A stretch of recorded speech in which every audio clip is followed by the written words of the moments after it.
A German lieutenant picked up a piece of charcoal and drew a dividing line across the floor, splitting the room into two halves. One side belonged to the Germans, the other to the British, and neither was allowed to cross the boundary.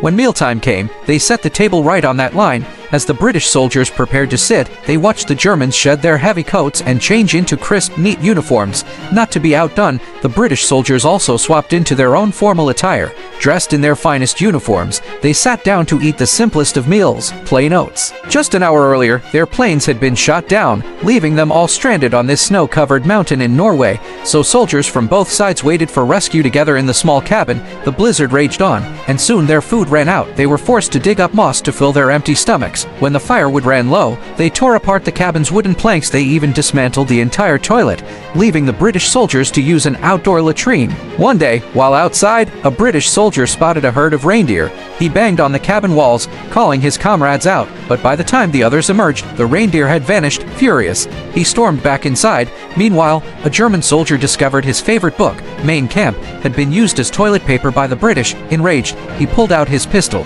and the air grew tense, but the German lieutenant stepped forward, calming his comrade and diffusing the conflict. After some tense negotiation, soldiers from both sides put down their pistols. That night, they built a fire and cooked. Sitting in a row, they shared roasted meat, and the British captain even passed around his cigarettes. They danced and laughed, sharing a rare, wonderful evening. For that night, the war felt far away. The next day, the blizzard finally ended, and they decided to leave. They pulled out their skis, said their goodbyes, and promised to meet again after the war. But tragedy struck. A German soldier was shot while skiing. England slipped out before he closed his eyes forever. It turned out a British patrol had stumbled upon them. Everyone was captured and taken back to a camp. The British captain was interrogated, accused of fraternizing with the enemy. Just then, the German lieutenant arrived, and he said nothing to betray his British friends. Soon after, the Germans were sent to a POW camp. As they parted, the men shared a smile, clinging to the hope of meeting again alive. This story reminds us, for ordinary people, war is nothing but an absurd game.